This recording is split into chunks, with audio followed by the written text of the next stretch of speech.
Welcome to The Checkout. We catch up with previous Add to Cart guests and ask them 5 quick questions to get to know them better and leave you with a little extra inspiration to get you through your Friday. Today's checkout features Pamela Yip, co-founder of Bubble Tea Club. They're bringing DIY bubble tea kits to the comfort of your own home. They now have over 40,000 customers, or bubblers as they're known, and the company is generating over $2 million in revenue and sold all over the world. They've also been voted in the top 20 coolest retailers by Inside Retail, alongside brands like Culture Kings and Country Road. Pamela, welcome to The Checkout. We've heard a lot about Bubble Tea Club and the exciting things going on there. Let's learn a little bit more about you. Yes. 5 questions. Number 1, what's the weirdest thing that you've ever bought online? Yeah, I was thinking about this. I was like, personally, for myself, I wish I was more adventurous and I had like a better answer for you. So when I was 16 years old, that's when I actually first had my eBay store. And back there, I was selling on Tumblr and Facebook. So it's funny. So I brought in like cartons of lingerie delivered to my house. And I was living with my parents and they opened it. They're like, do you need this many? What is going on here? How good were the days of Tumblr? Oh yeah, Tumblr was great. And like back then, Facebook didn't have pages yet. So we were selling through Facebook friends. And it's just so interesting as well, the type of people that bought from us. Like because you guys are selling laundry at that time, you have like people messaging like, can you please pack this in black packaging and like very securely so that no one can see what I'm buying? You would have learned a lot as a 16-year-old about people and business. Yeah, I think I had to learn. The biggest thing I've learned, and I wish I overcome at that age, was how to take negative feedback. That was really hard for me on eBay because I was 16. I was not used to getting that much like critical feedback on eBay where you can't even reverse it if they're just being unreasonable. If anything, I would wish I persevered for that because like very honestly, I actually stopped doing it because I was doing like uni. I was like, maybe I need to learn a lot more. The feedback was actually like, it got to me. So I really wish I didn't. Yeah. That's interesting. It's because people are brutal on eBay because they probably don't see you as an entrepreneur as much. Like they don't see you as a brand. And they know that negative feedback on eBay counts for so much for a retailer. Yeah. It's so powerful for them. All right. Number 2, who is your favorite retailer? I have so many. I have like the people, and it's actually funny because in our interview questions that we ask when we're hiring for marketers, is actually asking them like who's their favorite retail to follow. Because we wanted to get a gauge of like what they see as being successful on social and digital. Someone I actually really like following, even though I don't really consume the products, is Dunkin' Donuts. Because of how creative they are. And of course, like I've monitored them, I like watched them a lot because of like Bubble Tea Club as well. There's a lot of like synergy there too. But I like their brand because they're so across TikTok. All of their flavors that come out, the brand collaborations, the activations they do is really creative. So I'll definitely suggest to like watch them too. I also love Culture King. Yeah. I feel like, I like a premium brand that doesn't have to rely on any discounts, done so well, like transitioning online. I love them. Yeah. Yeah. 2 great examples there. I had flashbacks then because in my agency days, ages ago, I used to work on the Donut King account. So I used to help digital and social for Donut King. So I was constantly on the Dunkin' Donuts pages, checking them out. So they've been consistently good for such a long time. Yes. Yeah, it's crazy. Like they move so fast and they grow so well and they do it really well too. So yeah, I really love watching them. Yeah. All right. Number 3, which e-commerce practice do you wish was history? It actually touches back to like the podcast that we just did before. Like one is around paid media and how much emphasis and focus and how big in business that is, and learning to see customers more in the lens of them as people as opposed to numbers and metrics from the performance marketing side. I think in e-com, there's a very big focus on metrics, obviously like your CPC, your ROAS, your MER percentage, but just remembering that there are people behind there. And if you're too fast in chasing your MER percentage and growing and short temporary moments of a better ROAS, you might be compromising on your brand. So that's what we're talking about like Black Friday.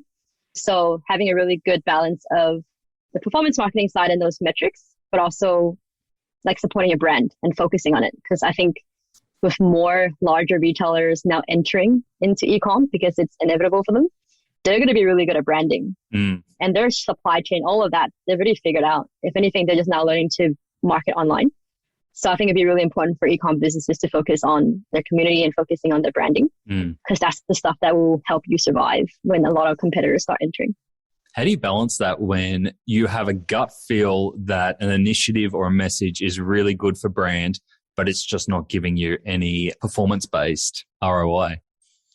Yeah, it's actually really hard. I think it's something in our business that we've been trying to monitor and figure out, like, this brand collaboration. How do I know it's doing well? And I think it's just like right from the outset, having the mentality that this activation, this brand awareness activity is around driving conversations.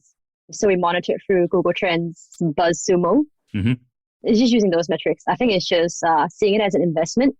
It will pay off over time, but it's definitely hard. That's what I meant by, like, in e-com, you're so driven by like ROAS and like immediate numbers, and you're monitoring all the time. It's very hard to invest into brand and convince all stakeholders that right now it's worth it. Yeah. You just have to pitch it as an investment. Just pitch it as an investment and show them how your funnel and how brand awareness is keeping you guys on top. Yeah, and give it time to work. Yes. Yeah. Love it. Number 4, can you recommend a book or a podcast that our listeners should immediately get into? I was like, does everyone say add to cart at this point? They do, and they usually It's get just like a points for it. I trick like question. it. Yeah, it's like this is the little bit where I go, I might be able to get a little compliment here. This is great. So that's a given. I'm gonna Thank you. No, but and I will give a book. So the book that I couldn't put down and actually was really surprised about was just it's called The E-Myth. yes, Yes, I don't know if you've read it before, but it really hit home for why are you starting a business and how everything that you're hitting, like all the brick walls, all the obstacles, are normal. And I love that it makes you think of the bigger picture first and work backwards.